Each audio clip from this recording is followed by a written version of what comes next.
Friday, everybody. Welcome back to the Fumble Live. Thank you for tuning in. I am telling you right now, this is a big WTF show. There are so many WTF moments that we're going to be getting into, including that Bruce Brown ball hogging situation. We're talking about some Pat Beverly stuff in the post-up. We're getting into some Giannis stuff in the post-up. And all of it has me scratching my head like, what the hell happened? Before we get into this news, subscribe to our channel, tap the bell for notifications, give this video a thumbs up, and leave a comment below. Here's the Fumble Squad. I'm Devin Howard. You can find me on Instagram as @DevinHoward.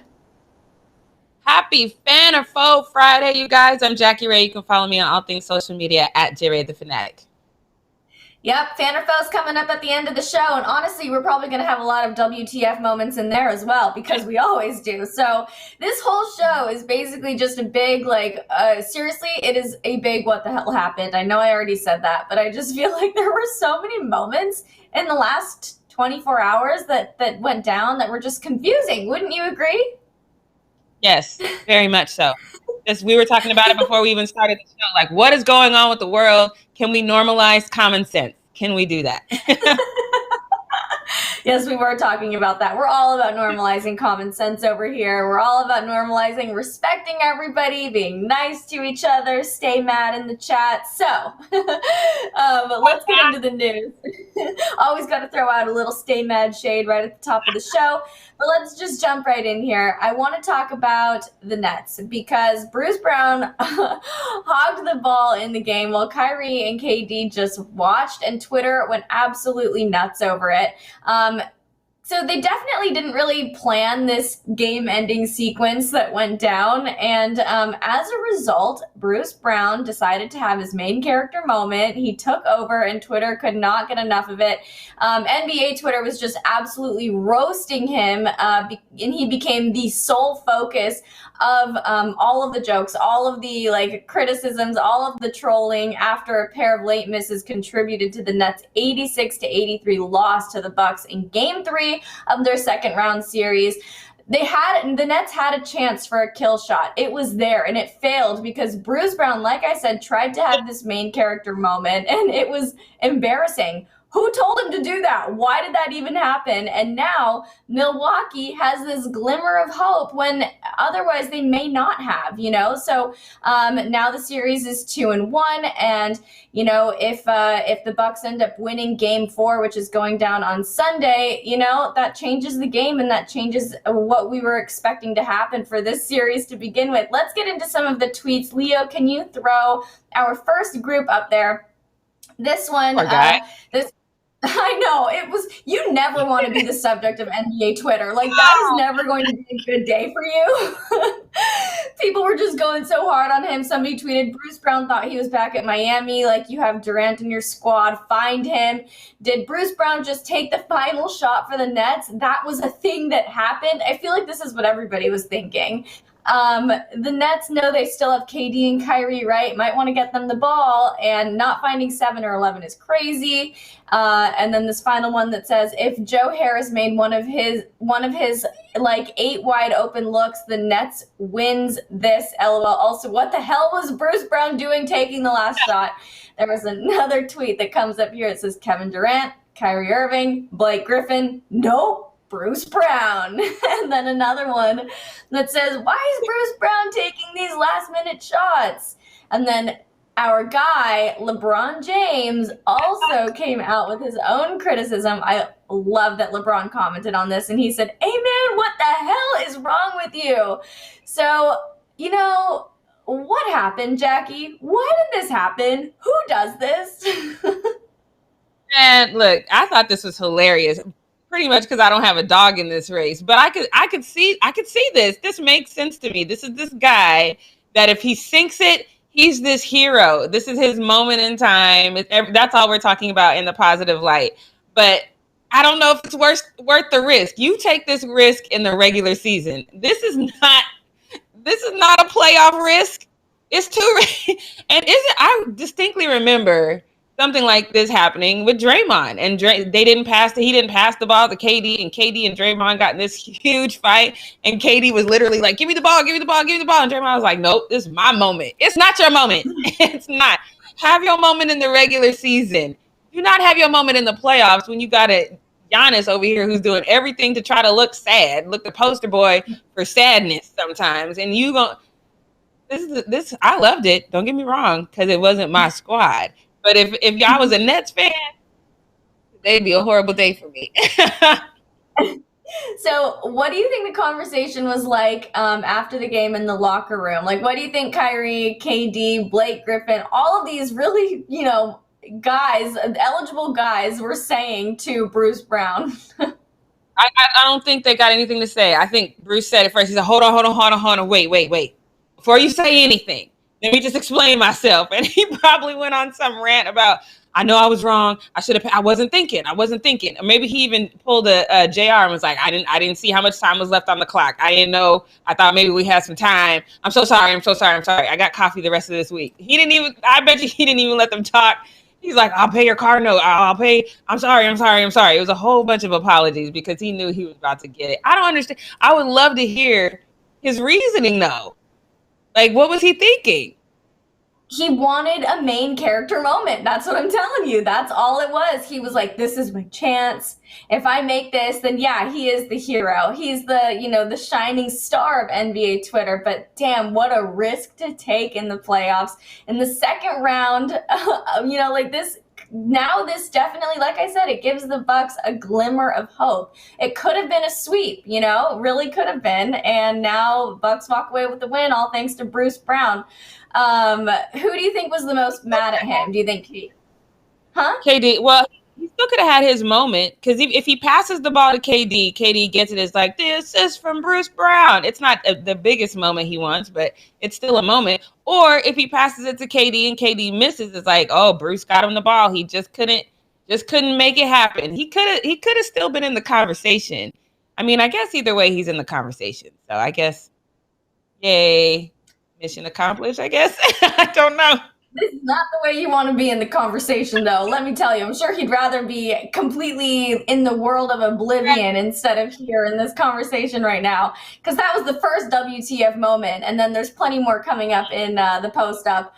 Let's talk about the Utah Jazz and the Clippers and whether or not the Clippers have any chance to really bounce back. So the Jazz were able to hold off a pretty late effort from the Clippers in game 1, and then they also pulled away in game 2 late as well.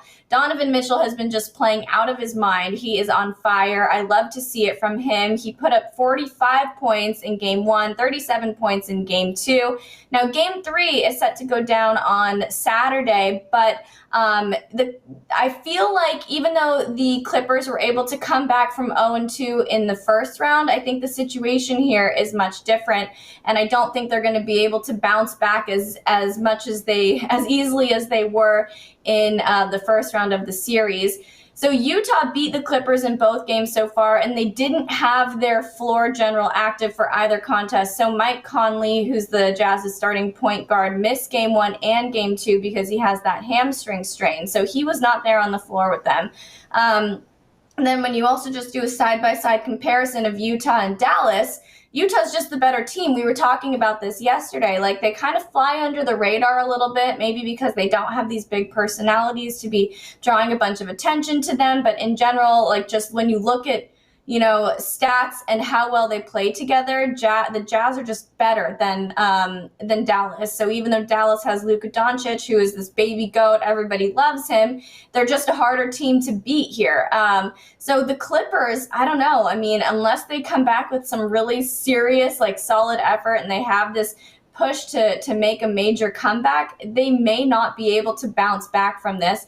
Jackie, what do you anticipate to happen for the remainder of this series for them? I anticipate finally winning a challenge accepted bet. Kevin Pryor and I bet on this one, and I have Jazz winning this series. So I definitely expect that to happen. Sidebar, though, I got to just shout out my girl Doris Burke, because she was out there giving Rudy all kinds of accolades. If you didn't see last night's game, it's not just me in the world. She was, every time Rudy would do something good, she would say, oh, these are the nuances you miss about Rudy. Look at the way he backs him in. And then, like, look, y'all need to respect my girl, because she telling the truth about my boy Rudy. At that sidebar, go rewatch that game, because it's not just me that sees all that Rudy does. He is amazing. Anyway, now I digress. Let me go back to the question at hand. Had to make sure y'all knew that. But that being said, that tweet that I read yesterday is very spot on. You have the 3-time defensive player of the year. You have the 6th man of the year, your first 6th man of the year in ever, in that franchise history. You have the baby B Wade and Spider Mitchell. So you do have it's a tougher squad, like you said, for sure. And they seem to be playing much, much better together than the Clippers are. They just seem to have a lot more chemistry. That's been one of the things that we've talked about with the Clippers a lot is the chemistry. Utah doesn't have that issue. They seem to be firing on all cylinders. Guys, the role players are stepping up, and that's always going to be key. I've said that time and time again. The role players for Utah are willing to step up when they need to and pass the ball when they need to, unlike Bruce Brown. So everything is kind of firing for them. So I think it's good to see. I know there was that cringe moment when Donovan Mitchell went down and he grabbed his ankle immediately because I think he was out like 14, maybe 16 games with that in the regular season. So there was that cringe moment there. But your thought immediately went to, okay, who's going to step up? Because Utah is that team that somebody can step up. So they have to, just so you guys know, the Jazz are up 2-0. They have to win this next game. They have to, because if they go down 3-0, then it's a wrap. The Utah is going to sweep them. There's no coming back if they go down 3-0. So they have to win this next game. It's tomorrow, right? I think the next game's tomorrow. Is that right? Saturday? Yeah. Saturday. Yeah, so they have I'm going to just enjoy relaxing and not doing anything except for watching that, just chilling. This is my first chill weekend. I'm so excited. But they definitely have to win that game if they want to bounce back. Now, I will say this, though. Even though he was kind of up and down, Paul George is far more consistent during these playoffs than we saw him last season. He's not going missing. He's doing what he's supposed to do. He's a lot more consistent. So I don't want to say that the Clippers are out because I feel like we don't have bubble Clippers. We do have a better version of the Clippers this season. And so it's a possibility that they come back, but they have to win game 3 because if they don't, then it's a wrap. So it's interesting that you bring up Paul George. He is obviously being more consistent. He just looks like a different player than he did when he was in the bubble. The bubble is not a good time for him. But I was going to ask you if you think we would be premature in saying the Clippers are, that it's pretty much over for the Clippers because of somebody like Kawhi. So you don't think that people are discrediting Kawhi too much? You think that Paul George is the one that we need to be watching out for? Yeah, because I think Paul George is there's still chemistry issues there. There's still a level of sometimes even of unhappiness you can kind of just see on his face. And I don't know, and I'm not even trying to be funny. That's like, if you just watch him, there's moments in time, especially when you watch him after a good series and he sits on the sideline, there's moments in time where you see him get down and he's talking himself up. There's still a level of sadness. I don't know if that's like the mental issues that we knew he had in the bubble last year, or if it's still what I said. There's a lack of chemistry. There's a lack of camaraderie. There's a lack of desire to really get out on the floor and battle it out with these guys because you guys don't have that kind of relationship. I still put all of that weight on Kawhi. I think it is Kawhi's job as the leader of that team to circumvent all that and to figure out a way to get guys firing on all cylinders. So I still put all of that on Kawhi. And I'm not even doing it because you guys know I think this is a team sport. Absolutely. But there's still a leader of every team. Kawhi is supposed to be the leader of that team, and he's just not doing that. So I think it's going to come down to, Kawhi's been doing his job as well. Everybody's been kind of doing their job, but we haven't seen that level of playoff level up that I would want to see, especially now that you're facing the Utah Jazz. What you did with Dallas was what you did with Dallas. Okay, it was cool, but they're not the same team. So you played one way with them. Now you're supposed to level up. Now I'm supposed to be like, okay, here come the Clippers. Here come those billboard Clippers that everybody's been talking about. I haven't seen that yet. And if they don't want to get swept, they need to go out there and figure out a way to gel together.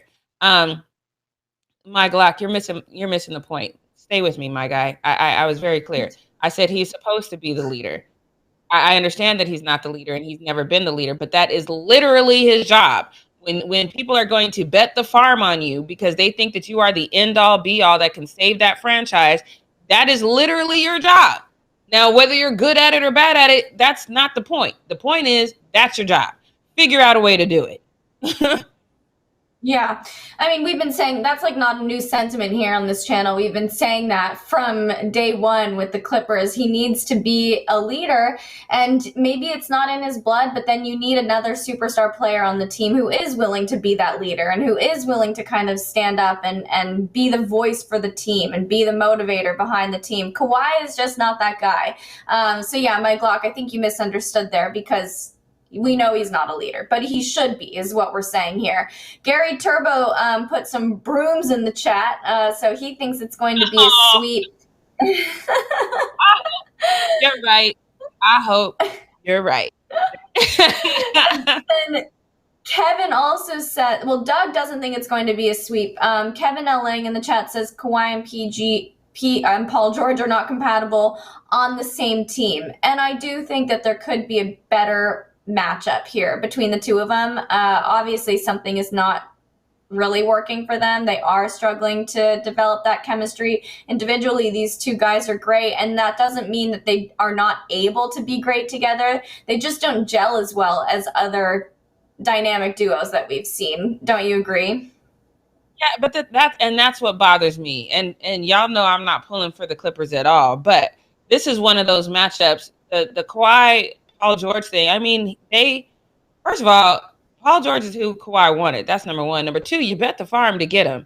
This is supposed to work. This is one of those let's sit down, have pizza night after pizza night after pizza night, and figure out how you and I can get on the same page, how we can kind of get this rhythm that we just don't have yet. Because this should work, and I get it. I've been in situations that when you look at it on paper, it should work, but in reality, it just doesn't. For whatever reason, sometimes it's a reason you can pinpoint, sometimes it's a reason that you can't. And I feel like that's what's happening to the Clippers. It's not working, but they can't pinpoint the reason why, because I do believe if they could pinpoint the reason, then they would fix it. But this should work. This should be all that those billboards said it would be. It should be. And I can't figure out why it's not. And that's why I still have to put the onus on Kawhi, because people say, oh, he's not a vocal leader, but he leads. No, that's not a thing. You have to inspire me. And if you can't inspire me, if I don't want to get in the trenches with you, people say that, and people always say it's kind of cliche. It is cliche, but it's a fact. I have to feel like I want to fight it out with you personally, not your game. You personally, I feel like I want to go to bat for you. And we are a team, and we riding together. And if you don't feel that way, it shows on the court. And I just feel like this is showing really bad for them. Yeah, I agree with you 1000%. It's the same thing we've been saying all season long for the past 2 seasons for them. So, we'll be seeing what happens. I honestly would not be surprised if it was a sweep. I just don't think the Clippers are going to be able to bounce back like they did in the first round. And if that happens, Kawhi could be walking out. I know earlier this week we were just saying how maybe Kawhi is recommitting to his team. Maybe this is him showing that he's committing. But honestly, if they lose in the second round here, I don't think Kawhi is staying. I think that Kawhi is on his way out. I've thought that he's going to be on his way out regardless. There are moments where it seems like maybe he is kind of showing more loyalty to the Clippers, but we're going to have an entirely different Clippers next season. At least that's what I think. I don't think it's going to look the same at all. Well, we can wrap up Need to Know News now. So, Jackie, what is happening in the post-up? Yeah, we're about to this is a fun Friday, because we're getting into Phantom Foe too, and we're just about to have a lot of fun. Now, here, y'all need to help me understand this one, because Giannis, now I've told y'all time and time again that I do not think he's supposed to be a back-to-back MVP. And there's moments in time where he proves me wrong, and then there's a lot more times when he proves me right. This is one of those moments. My guy has no moves. He's not bullying nobody to the basket. I love this post. It says, bro, Giannis has no bag. Now I want you to see what this person is talking about. Take a look at this clip. Sizing up Griffin at the foul line, keeps the dribble, pulls back. 4 to shoot, drives to the rim, layup. And a help ball. Blake Griffin got a hand on it, and they'll. Blake was like, you ain't just gonna come in here. You not LeBron. You ain't finna bully me like that. You ain't got no handles like that, sir. This is just. And this is not what I want for Giannis. I really want Giannis to be great. And I think he is great, don't get me wrong. But I just see that there's levels to his game that he really could improve, and that they have been stagnant in a lot of places. And so there's people like myself who were like, yeah, he's probably not supposed to be the 2-time MVP. And then, of course, this user had a response to that. And I'm not mad at this response. He says, puts up 28, 13, and 6 on 64 TS percentage, and then 30, 14, and 6 on 61 TS percentage while being dominant on both ends and leading his team to first seed. NBA Twitter, how the heck is he back-to-back MVP? So this user technically is correct because that's his regular season numbers for sure. But I think I fall on this other user where he says he's the definition of a regular season player. Sucks for Bucks fans. And even though I know the MVP award is based on on the regular season, this is just true. It's the Giannis that we see in the regular season is not the Giannis that we ever see in the postseason. And the reason for that is because teams, like I said, they level up in the postseason. Giannis stays Giannis. There's not that level up. It's not that I don't like Giannis, because I really do like Giannis. Y'all probably just don't know that. But I've yet to see him level up in the postseason, and this is what bothers me. So here's another criticism for Giannis as well. And it says, he's easy to scheme against, and he rightfully deserves criticism, but you're supposed to hide your players' weaknesses in the playoffs. It doesn't help when his coach or whoever is asking him to do stuff like create at the top of the key, knowing damn well he can't shoot. And then this person says, no one is arguing that the coach, Giannis also hasn't improved his own game. So this is a twofold thing. I definitely agree with that. As a coach, you should never downplay your players or make them do something you know damn well they can't do. That's stupid. So I agree with that. But at the same time, the things that I was criticizing Giannis about in 2019, I'm still criticizing him about in 2021 because he hasn't leveled up his game. I don't care how you feel about Giannis. I don't care if you like him. I don't care if you at some point you want to see a level up. And that usually comes during the playoffs. It doesn't come for Giannis that way. So Devin, I see I've already made somebody in the chat. Aiden that says, stop, Jackie, please. No, the person you should be telling to stop is Giannis. Stop staying at the same level. Level up. Kiara wrote a whole song about it. You can play it as you work out. Level up, level up, level up, level up.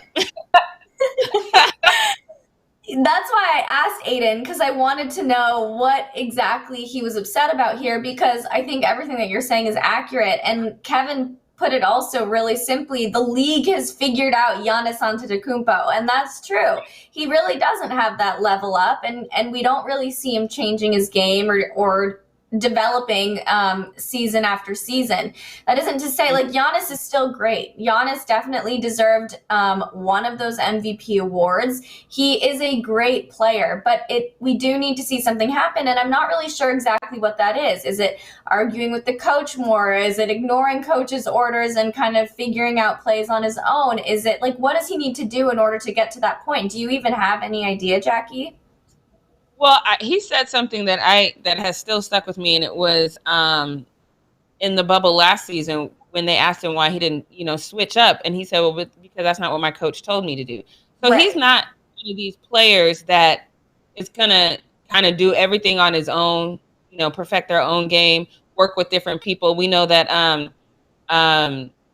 a lot of guys will work with other stars, former stars, current stars in the offseason to level up their own game. I think Giannis is a coachable player. And I mean that through and through. Like, how whatever level ups we see in him in the future are going to be because he was coached up that way. So he needs a dope coaching squad. I would say that he needs to take some of this criticism to heart, though, and realize that this offseason, when you're not hanging out with the coaches, you need to be finding your own circle, finding your own village that's going to help you level up your level of play. Because, like you said, as great as Giannis is, he's easy to figure out. And once you have him figured out, as long as you have the skill set to stop him, you can stop him. He's not hard to stop. And with as big as he is and as talented as he is, that shouldn't be a thing. He should be very difficult to stop. He should have backed Blake all the way up to the basket and had that shot. But he doesn't have those kinds of handles yet. And so he just needs to level up his level of play. And maybe not rely so much on the coach and take, his own responsibility for that. And I know that sucks. I actually love great coaches, and I love coaches that can coach up guys. It's a progression that's really fun to watch. But the NBA is different. A lot of these coaches are just managers. They're managing talent. They're not actually coaching anymore. So I think Giannis needs to figure out a way to get himself to the position where he wants to be. It's funny because with the Lakers, we see Frank Vogel not coming in enough and making demands on LeBron. We see LeBron kind of running the show even when he shouldn't. But then over with the Bucks, we see head coach. I'm not even going to try. I'm not even going to try to say his name right now. We see him kind of imposing too much of his demands, and Giannis not having the guts or the backbone or the desire, maybe even, to challenge that. So it's just there is this. What were you saying? That's the part that bothers me most about Giannis, because we saw him the day before this game said, maybe we'll win game 3, maybe we won't. Yeah, it's okay. I'm not on a high. I'm not on a low. It is what it is. That's the last thing you want to hear from your 2-time MVP going into a playoff game against this juggernaut called the Nets. You want to hear no, we're going to get after it. We're fired up. We're working as a team. We believe in each other. Those are the type of things that you want to hear. You want to hear that fire in your main guy. You don't want to hear, that is just the worst. He irritated me when he said that. So I know Bucks fans are mad, but I could spend all day on this one, but we're not going to do that because we got more Giannis to talk about. And this is one of those moments. This is an easy fix. This is something that is a thing. You only have 10 seconds to make this free throw. You got clowned. You probably the one that had them pull that shot clock down. You know that this is an issue for you and could potentially be a detriment to your team if you don't even have an opportunity to get that free throw shot. Easy fix. Has he fixed it? No. Giannis, that's ridiculous. Take a look. 13 straight games where he didn't even use his challenge and decided he needed to change the way he did it. His analytical people telling him about, hey, it's okay to use it early in the game. Most coaches want to save it, but often you never use it.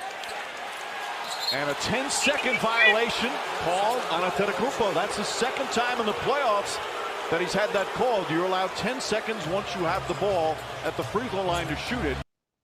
Make it make sense. This is what I'm saying. This is something that you can easily fix, but you have not. Who gets called for this twice in the playoffs?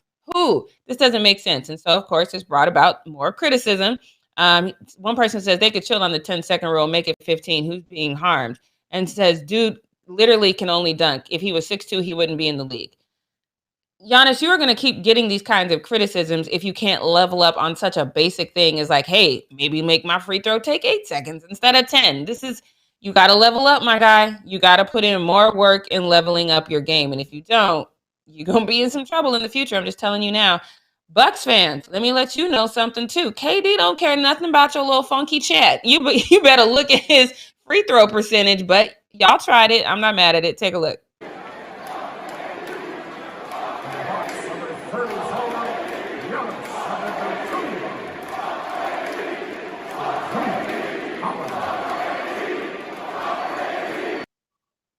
Now, they're saying FKD if you didn't hear him. And, of course, KD made 5 of his 6 free throws and scored 30 points. But I will agree with this user, though, on this one, because I think y'all better learn something. Didn't y'all learn from Knicks fans? Didn't learn from Knicks fans, did they?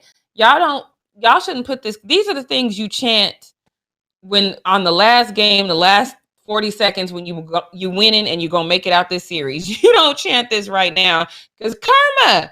This isn't as bad as that whole leaving flyers about somebody's hair, though, because y'all could do that about KD, though, too, because his hair ain't quite white either. So if y'all want to leave hair flyers, I would wait, though. Again, wait until you actually got a shot in this series. I saw Kevin Pryor in the chat said that when they call that free throw thing, they're not calling it consistently. That's true. But guess who you can always call it on? Giannis, because he does it all the time. Fix this. Get better. Now, speaking of this game, though, I do not know what happened here because this makes no sense to me. PJ Tucker was 0 for 4 from the field and 0 for 3 from beyond the arc. What do you have to say to anybody, sir? Take a look at this. Durant fouled. And if it's on Tucker, that's going to be his 4th. As Tucker and Durant get into each other's face.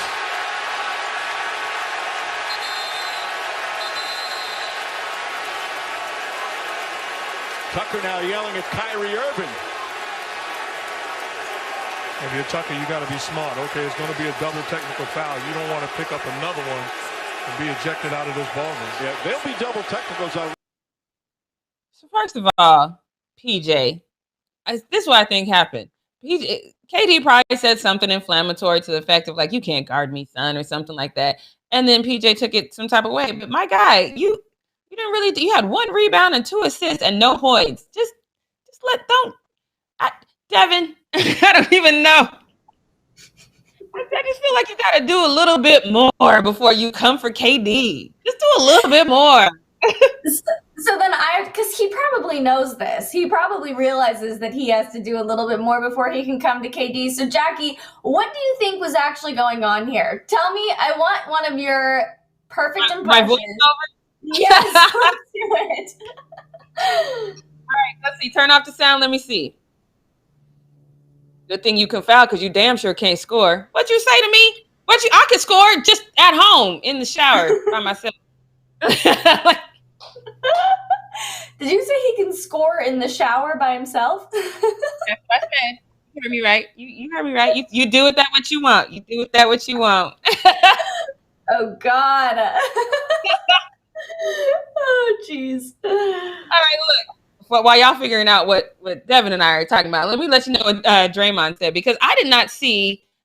He saw security. I don't know if I immediately saw security run out, but Draymond says the league has gotten so soft, security ran out on the court. I didn't immediately see that, probably because I was so focused on KD and PJ. But I will say this. I agree with this user, because, in hockey, they can fight pretty much until you fall down, and they can fight, and then they can just go into the penalty box for 5 minutes, and then you just have to play. I don't know how long it is, but you have to play a little bit until that person, so like 5 minutes before that person comes out of the penalty box. I like that idea. Says they need to let players fight for 30 seconds, then resume the game. Maximum of 4 fights per game. If there's a 5th fight, those guys are ejected. That's a rating bonanza, and you'll gain UFC viewers. I don't know about the 4 fights. That's a lot. But I do that 30 seconds, and then maybe you have to play, like 5 minutes without that guy or whatever. I don't know. But if it's just some, because they never really fight. But I'm good with the 30 seconds. Devin, you think that's a good idea or a bad idea? As somebody who's not a big fan of violence in general, it's hard for me to co-sign on this. So I don't know. I do think that the security, security doesn't need to run onto the court for something like this. It wasn't even at the point of it being heated enough for that to happen. But I think a 30-second fight it out rule is probably going to leave a lot of injured NBA players, and I feel like we're not going to be happy when that happens. All right, some 10 seconds. 15 seconds. Kevin Pryor in the chat says the guy in the black shirt was KD's personal security. Okay, that we didn't need to know, because that really makes you look soft. Okay, but so we just gonna move on to this next one now. Because go ahead, Devin. Nothing. I was just laughing about that. That makes it even worse. That's worse. That's way worse. If it's stadium security, okay. But your personal security, ooh, Kevin, you got no hands. We just learned that in this moment.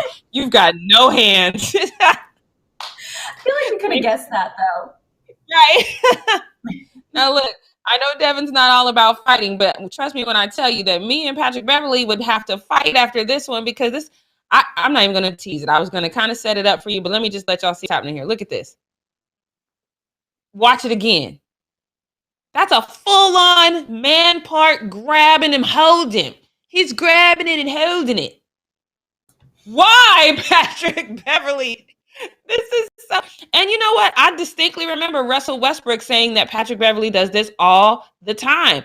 And here it is in full screen grab moment. That's a grab him and hold. Ooh, you nasty, Patrick Beverly. I don't understand why you're doing this. But another fan says he does this a lot as well. And I don't know about a lot, but I know that Russell Westbrook specifically has complained about this. And he says, this user says, don't expect the NBA official to reply at all. They have their large market blinders on. And then this Scott says, how does this happen like every game with no consequences later? Like, seriously, this wasn't a call. For those of you who are going to ask, there was no call on this. Pat was like, let me just say hello. Hello. How are you? What? See, that's this when that 30-second fight rule come into play, because I'm not Devin.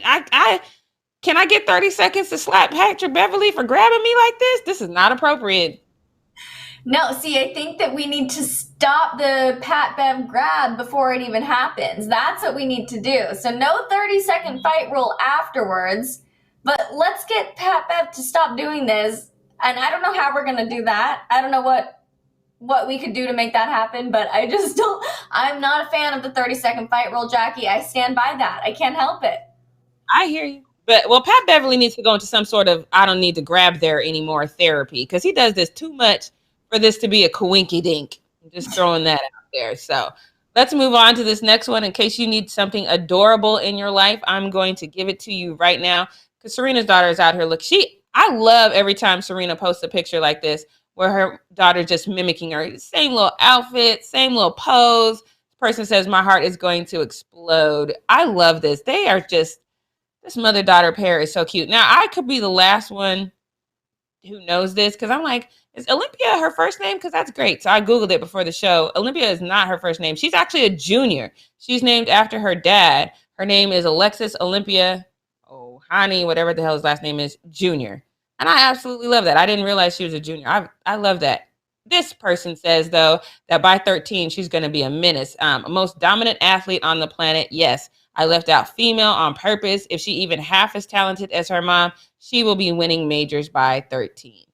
I hope you're right, because I could definitely use some Serena back in full effect like this. I could love that. Absolutely. So let's go on to this one because this is just so perfect. Now, I really remember yesterday we told you about the mom. We showed you the mom that caught the ball to protect, and Devin thought maybe it was to protect her little baby. This man, y'all just doing, these parents is out here doing amazing things with these kids. And I just have to show you this tweet. So this says, this is professional surfer Billy Kemper and his son Lion surfing together. Just going to leave it here. It's magnificent. Now, keep in mind, his son's name is Lion. And so the music that this is set to, we can't play the whole thing for copyright reasons, but we're just going to start it at it. But they're playing that song from The Lion King, The Circle of Life. And then when they get in the barrel, the little guy, you got to look close, but the little guy puts his hand out and he's dragging his hand along the water just like his dad. And that's when the music, like, go find this tweet. It gave me chills, but take a look.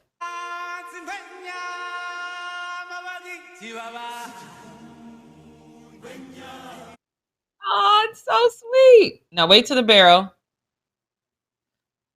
You got to really look close at his son watching him drag. Because, Devin, if I knew this whole... Oh, look at Leo bringing it back in. Wait till the barrel so we don't get the copyright infringement. All right, I'll tell you when it's coming. And when he ducks down. Okay. Here it comes. Aww.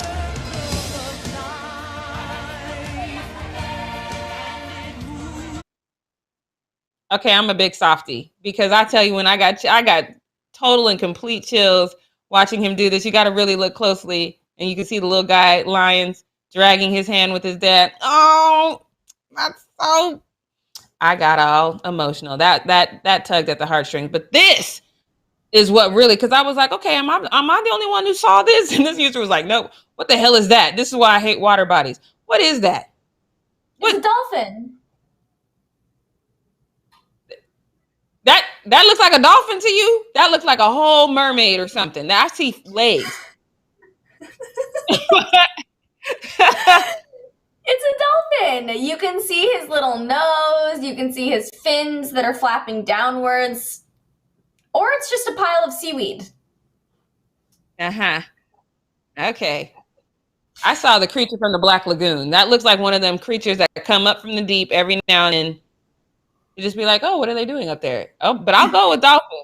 I'll go. See, Doug says that's a damn person. That's what I saw. I was like, why is that person standing in the wave? What is happening? Or you know what it could have been also? It could have been the surf videographers in the wave. You know how they do that? And maybe he just looks weird because the water distorts the way things look, you know, when you're underwater. I don't know. I don't know. It had me looking like there's something in that water. Get out the water. I want to say before we move on, I love this moment. My dad's a big surfer. He loves surfing, and growing up, we wouldn't do anything. This advanced, but he would take me out surfing and he would like push me out because I couldn't paddle because I was just a kid, and then he would push me into the waves so I could surf. And I love seeing this. I think that surfing is such a cool way to connect with nature and like a way to just kind of embrace and utilize nature for fun and entertainment and sport. And I love this. This little kid is going to grow up to be a great little surf baby. Yeah, or surf grown up. Yeah, I love it as well. I'm still with y'all in the chat, though. I need further investigation as to what that was in the damn wave. Devin saw a dolphin. I saw something that was going to snatch you down to the depths of the sea. I don't know what that was. So we will figure that out later. But that was definitely amazing. If you have time, go watch the whole video because it's just very awe-inspiring. But this next one, that was amazing. This might not be worth it. I understand everyone wants to get the baseball at a baseball game, but this one did not work out in this guy's favor. This guy posted this to his Twitter, says, man tried to, this is great. Listen to what he says. Man tried to catch a baseball, missed it. It bounced and hit him in the chin, and then he hit his head on the table. That is not, it's not worth it. But the commentary on this video is fantastic. Take a listen. Welcome back. Time now to play. Is it worth it? He gets the foul ball off the jaw and then doink. Oh, man, he Canucks the head on the table. Thankfully, guy in white was worth it. Was not. It was oh. That's all I heard. The whole ow. Like it's just not worth it. It is not worth it. But I love the commentary on it. Like he Canucked his head. What is Canucked? I don't know, but I'm about to start using that word all the time. You Canucked yourself. But this person says, hopefully he doesn't walk down any stairs tonight because he'll fall. Oh, that's sad. Because he's concussed. Oh, God, bless his heart. It gave me joy. I'm sure he didn't get any joy. And I don't know who ended up getting the ball. Did the guy in the white shirt he should get that ball for all that he went through in that moment in time. But let me get on to what we're not going to do. So we have plenty of time for the fan or foe. This one is just an update, I guess, if you will, because this one I'm actually really, really glad to hear about, because I know I was one of those people who put out there that Russell had demanded a trade. He wanted a trade. And I think we all thought that because of what we heard about the places that he wanted to go. But he spoke up. I also did say, though, that I thought he was playing this exactly right, because, while all this was happening with the Seattle Seahawks, he didn't say anything. He didn't address the media. We didn't hear from anyone. He was just radio silent. And I think that while you're working things out with the organization, that's what you want it to be, unless you're just ready to be out. But you do need to be quiet, because you don't want to say something or do something that, if you really want to be there, could, impact your possibility of staying. So we all, I think, knew that he wanted to stay in Seattle. But at the same time, I think Devin told us about one time that he actually stormed out, and that's just so not Russell. So for him to do something like that, we knew that there was some sort of problem, but he set the record straight, and he spoke to reporters yesterday, and this is what he had to say. He says, obviously, I love Seattle. I love playing here. I've had a great career so far. I've always wanted to play here for my full career. Obviously, I think there was some unfortunate frustrations after the season. Obviously, you want to win, and you want to do it all, and you want to do everything you can. I think everybody on our team does. You want to win it, and I think, unfortunately, it got a little bit blown out of proportion, just a little bit.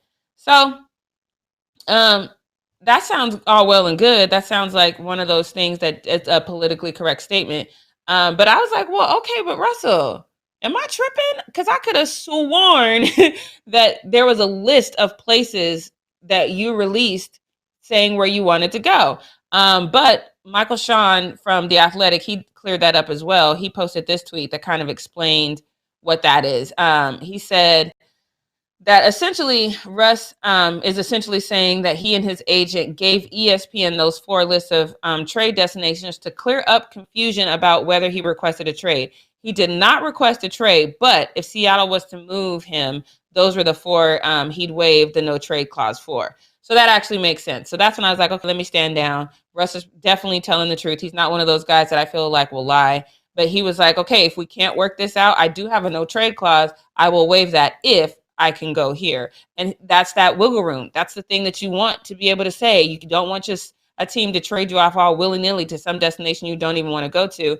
So that makes more sense. But ultimately, what we're not going to do is be mad at Russell. I think he played this very, very well. He played it close to the hip, and I think that's exactly what you should do. So all you other quarterbacks out there, maybe not Aaron Rodgers, though. Everything you say about that franchise is warranted. So you keep speaking your truth. Everybody else, play it like Russell, especially if that's the place you want to stay, because it could ultimately work out for you. So that's all I got for what we not going to do. It's Fan or Foe. The time has come, everybody. Let's get into fan or foe. Leo, let's throw that first one up there. Okay, starting off strong with Stay Mad. He says, Jackie, you better get your Michael Jordan is the GOAT script because Clippers in 6. What do you have to say about that? Really? Is that the position you're still holding? So the bet was, if you guys didn't see Challenge Accepted on Wednesday with Kevin Pryor, the bet was if the Clippers win this series, that I have to do, probably during a What We Not Gonna Do segment, I have to go on and on about Michael J. Jordan being the GOAT. I shall not, because Rudy Gobert and Donovan Mitchell got my back. I'm fine. Finally, your fandom of Rudy Gobert is paying off because he's like, I got to protect Jackie from this because you've been like his #1 fan. So, hell yeah. Me and Doris. It's just me and Doris. Okay, let's get into the next one. Larry Hawley says, love you guys. Keep up the good work. Already putting him in contention for Fan of the Week. We love that kind of energy. We're taking that energy with us into the weekend. So let's move on. Larry, you are a contender. Kevin Pryor. Okay, he says Chris Paul had 0 turnovers last night. When he's scoring and distributing the ball like that, the Suns are impossible to stop. West champs loading. Wow. Okay. Jackie, do you agree with this statement? I do. Watching Chris Paul in that game specifically, and then you kind of just realize that it's one of those things that I've said time and time again. Sometimes you have all these pieces, and these pieces are great on their own, but it's like that puzzle, and you're missing that one piece, so the whole puzzle is not complete. And I really think that Chris Paul is that piece that completes that puzzle, because everybody is leveled up. That whole squad is leveled up now just because he's there. And so now I think we really have to have a serious conversation about the Suns actually being Western Conference champs. It's a real conversation. Yeah. It is really cool to see how Chris Paul was able to come in and elevate the team. Like, that's what he did. That's the perfect word to describe it. They were good before. He elevated them. And I think that it shows that he really loves being in that veteran leader role, and it works for him. Let's get into the next one here. Rolling with More says, it has nothing to do with injuries. Injuries are a part of the NBA. My Warriors were injured, and we finished the season on a 6-game winning streak and lost to a fully healthy Lakers team just by 3. I'm sure this has to do with us talking about the Lakers dealing with injuries, and had they not been injured, had they had a fully healthy roster, they would have been able to advance. This whole statement is a contradiction. This whole statement is a contradiction. You were injured, but you lost to a healthy team. An L is an L. I don't care if it's 3 points, 20 points, whatever. An L is an L. So now you have to ask the question: if we were completely healthy, would we lost to? And to be clear, the Lakers weren't fully healthy. Let's be clear about that. But this whole statement is a contradiction. I see what you tried to do, but it's a contradiction. Yeah, Rolling with More, you kind of missed it here. It's true. It is a contradiction. Let's just move on to the next one. MVP Focus says LeBron James is officially a prima donna, lost but can't get lost, has to try to steal the spotlight. I don't know where you guys get this kind of attitude from. I don't understand the LeBron James hate. This makes no sense.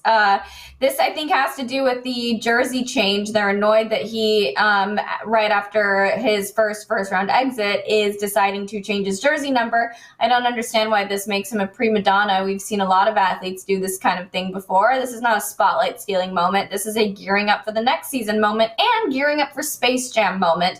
Jackie, is there anything else you want to add? No, it's just what I said last time. You hate because you ain't great. So I don't even have anything else to say about this. Let's get on to the next one. Suleiman says, hey, Jackie, you want to bet? I bet you that the New York Giants are going to make the playoffs, and they make it And if they make it, you have to shout me out. And not only that, but you have to give us WWE news for 1 week. This needs to be on Challenge Accepted. Yeah, I'm not mad at that. I don't follow baseball enough to have a dog in that race, so I don't care. But I don't mind WWE news. I'll figure out a way to try to sneak that into a post up or something for you. I love the WWE, so I'm not mad at that. I'm not mad. But it's the Giants, the football team. Oh, he's talking about the New York Giants? I thought we were talking baseball. No, New York Giants. Are you still willing to take on this bet? Hell nah. So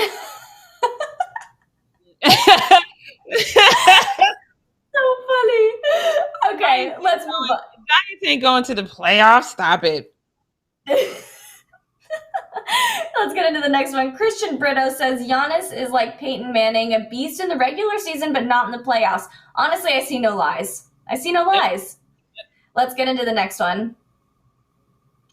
Adam Hacker says Rudy Gobert is a discount Craig David. Jackie, this is yours to answer. Rudy Gobert is a full-priced Rudy Gobert. Rudy Gobert is a 3-time Defensive Player of the Year. Rudy Gobert is somebody you need to put some respect on his damn name. He's Rudy Go freaking Bear.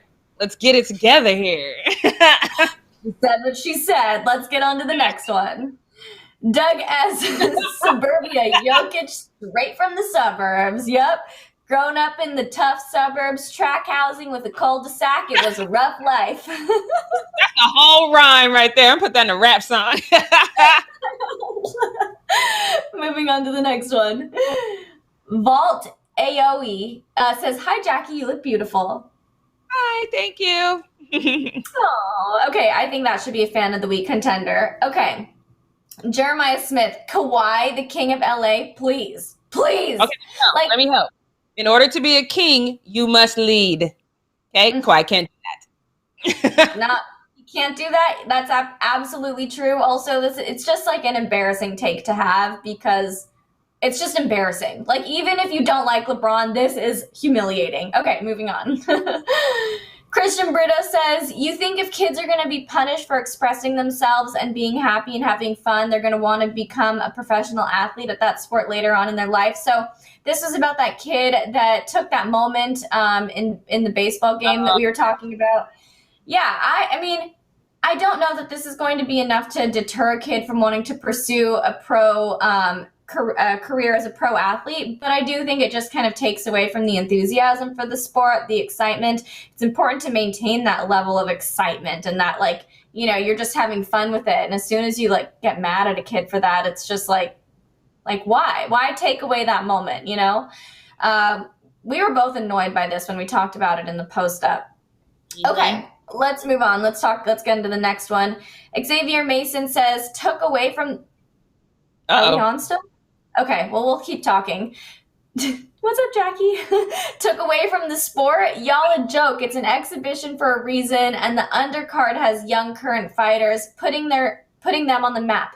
Here's the thing. We appreciate when an athlete from another sport does draw attention to something else. Like there was that football player who ran the track. I can't remember. I think it was track and field or whatever. Metcalf, wasn't it? Yeah, I think it was. Mm-hmm. And that was great because it brought attention to a sport that we don't necessarily pay attention to. But that's the difference. It's an athlete going from one sport to another. This here is Logan Paul, a YouTuber, a controversial one at that, who is always doing whatever he can to get into the headlines, going into boxing against somebody who is truly one of the greatest boxers that we've seen, 50-0, Floyd Mayweather. So it's just a whole different thing. The fact that he is a YouTuber and he is so controversial and he does things for the likes and for the clout just makes me think that the intention is not pure. It's a money grab. And that's my take on that. Jackie, if there's anything you want to add, go right ahead. I agree. Next comment. Let's get into the next one. We may not be able to, actually. I think we're having some... Oh, no, here. My Glock says Logan lost his breath by the third round. Logan was knocked out. Like, Logan lost consciousness. So... Floyd did him a favor by lifting him up because they both were able to walk away with a giant check after that. Next one, Leo. Let's throw that up there. Kevin L. Lang says the Mavericks were playing Boban like he was a secret weapon or something. Dallas has issues beyond Kristaps. What do you think about this? I'm not going to say that they don't, but I'm saying when you're the highest paid person on the team, your problems stand out more because you ain't earning that money. So, but yeah, there's other places that they need to address. But I think you address the problem that has the biggest money dent, and then see what you can do from there. Right. Moving on, Leo. Rodney says, hey, Jackie, I know, love you. Lakers are done. No disrespect. Nothing new there. We know that they're out. I still love them. I wore my LeBron Lakers shirt the next day. So, okay. I appreciate you. I wore mine yesterday. Not LeBron, just Lakers, but I wore mine yesterday. Okay, let's get into the next one. Art Murphy says, great sportscasting, ladies. You rock. Okay, Art, definitely a contender. We love you. Okay, moving on to the next one. Holy crap. Why, God? Why? No! What's that for? No, God, please, no! I'm just going to, honestly, do we even, I don't want to do this. Okay. Do it. Here comes the BS. I knew it wasn't going to be long before y'all started to make excuses on why LeBron didn't make it past the first round. People need to get over it. He lost plain and simple. First of all, no punctuation. Right, second. One sentence. That's all I see when there's no punctuation. Like one of those people who do the bidding. Like I got 9 and that's all I see right now. Okay, you say what you said. Can you go on to the next one? Okay, is there another one, Leo, or are we done? We may be done after this. We need to be done. Y'all need to learn punctuation is your friend. Otherwise, you just look. Anything you say, you can say the most intelligent thing, but you look slow, and we're not gonna give it any credit. Commas are very, it creates a pause. Periods create a stop. Neato. So annoying. It's so annoying. It's hard for me to take any paragraph like that without a single, not even a comma. Very hard for me to take that seriously. You're not even worth our time. Who is the fan of the week? Jackie, who do you want to give it to? I think Alex was the last one that said we rock. I want to give it to Alex. Thank you so much, Alex. You rock as well. We love you. All right, you guys. Well, we're going to wrap up our show for the day. Make sure you all have a fabulous weekend. Stay safe. Be happy. Do something active and fun. Get outdoors. Get some sun. Subscribe. Tap the bell. Leave a comment below. Share this video with your friends. And we'll see you guys next week on Monday at 9 a.m. Pacific Standard Time. Bye, everybody.